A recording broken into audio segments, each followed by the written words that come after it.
Papunta nga pala tayo ng depth pool nito mga paps sa Pangasinan. Pero papakarga muna tayo dito sa PTT ng Santa Cruz. 150 lang. A few moments later. Bago tayo makarating sa Region 1 mula dito sa Region 3 mga paps, may madadaanan tayong dalawang magkadikit na checkpoint dito. Isa dito sa Gama, ito yung dulo ng Santa Cruz Zambales kapag papunta kang norte. At paglampas mo lang ng konti, isang checkpoint ulit dito sa Barangay Mayan ng Infanta, Pangasinan. Ito yung unang barangay sa Infanta, Pangasinan kapag galing ka ng Zambales. Pero hindi ka naman maabala sa checkpoint mga paps kapag wala kang probable cause. Hindi ka naman nila paparahin kaya tuloy-tuloy lang ang takbo mo. Nandito na nga tayo sa bayan ng Infanta mga paps at ito yung munisipyo nila na mayroon daw elevator. Tama ba ako mga paps? Sana all. Kasalukuyan palang ginagawa ang road widening dito mga paps. Yun nga lang, parang maraming poste ang masasakop ng daan pagkatapos nito mga paps. Pero ang ganda nito kapag natapos lalo kapag naaspaltuhan ang kalsada at nailipat talaga yung mga posteng posibleng makaharang sa highway. A few moments later. Dito pa lang pala mga paps, madadaanan mo na ang asinan o gawaan ng asin. Iisipin mo parang palaisdaan eh. Pero asinan nito mga paps. After nga pala nitong tulay, naisipan kong mag-iwan ng bakas dito. So mag-iiwan tayo dito mga paps sa paggawaan din ata ng asinan nito oh. Asin. Ayan. Pagkalampas natin ng tulay, iwan tayo dito ng konting pampa good vibes. Lalagay natin sa ziplock. Yeah, boy. And then lalagyan din natin ng sticker. Lagyan ng sticker yung ziplock. Lagyan natin dito sa baba. Ayun. Diyan. Diyan. Lagyan natin yan dyan. Aakyat tayo. Putik. You can do it! Hindi ko alam kung anong lugar ito sa at aalis na rin tayo mga paps. Cato Infanta ata ito mga paps. Marami ring talaba tayong madadaanan dito. May ginagawang tulay pala banda dito mga paps, kaya doble ingat na lang tayo kapag dadaan kayo dito ng gabi. Baka hindi nyo mapansin.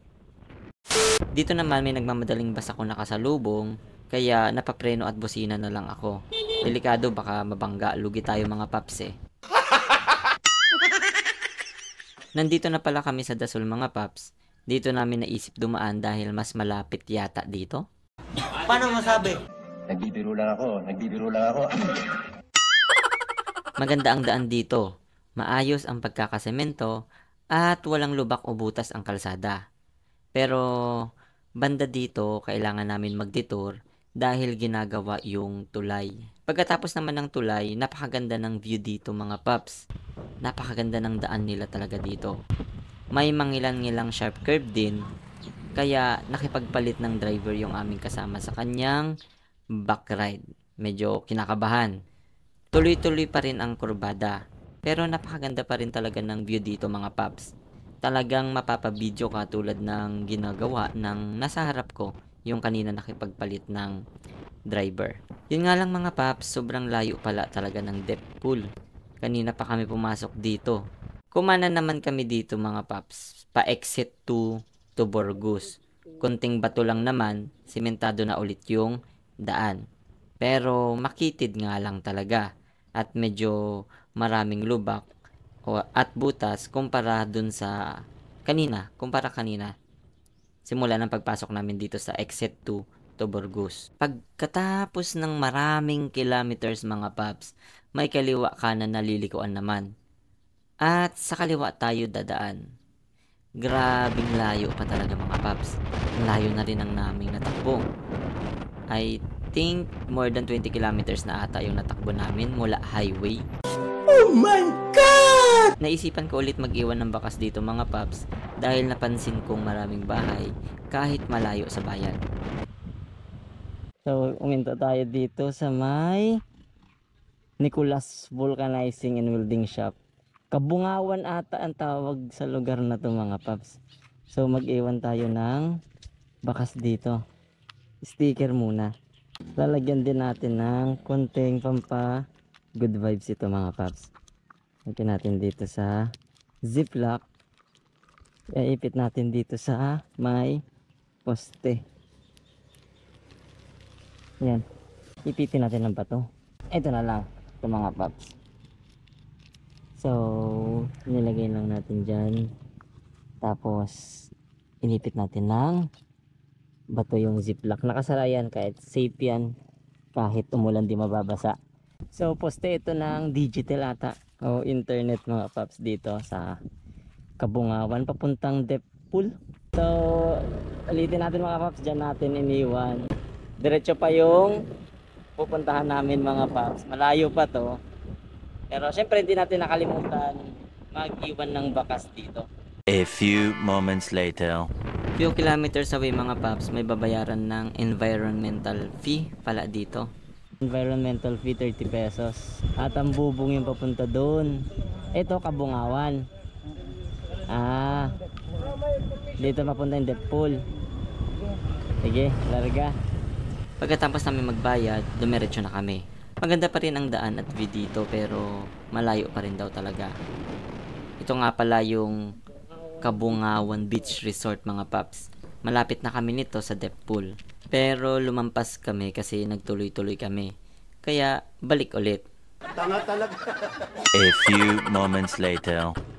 Maraming pwedeng pasukan pero dito yung napili namin. May entrance fee naman ang bawat sasakyan. Pero 20 pesos lang naman ang motorcycle mga paps. Malayo pa po to? Malapit na rin po. Pero pwedeng diretso yung motor. Pangalawang kanto po. 100 kapag SUV van. Okay, tricycle. May entrance fee din pala yung motor. 20. Tricycle, 30. Jeep, 100. Van, 200. Ano to? Dire-diretso tayo? Sigurado? Grabe.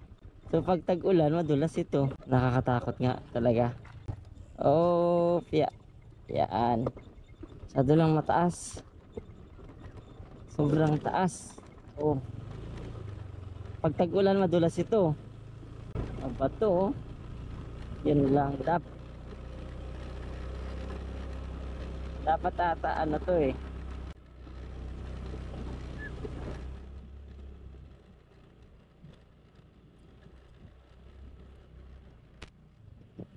Saan?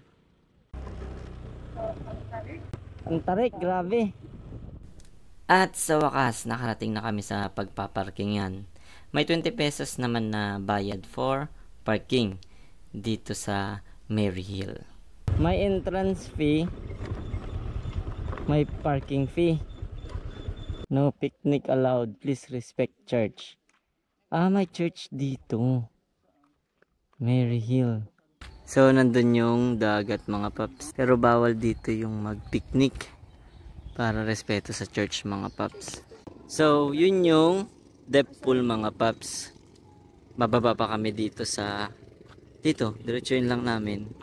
Punta na ng depth pool. Bababain lang natin ito. Tapos tuloy-tuloy na tayo dun. Ang ganda oh. Ang ganda ng lugar. So yung nakikita na maraming tao dun mga paps. Dun yung sikat na depth pool. Ayun no. So malapit lang yung nilakaran namin. Dito kami sa Maryhill nagpark. Napakalinaw ng tubig dito mga paps oh. Yan no.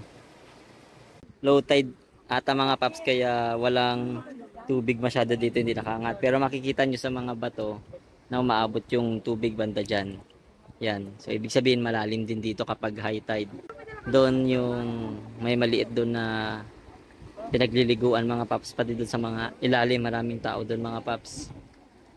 Ayun. Meron ding cave dito mga paps na pwedeng pasukin. May tao din. Pwedeng pasukin yan. Meron din doon. Kaya neo naling mina ako mga paps. Nagmi muli lang ako nito.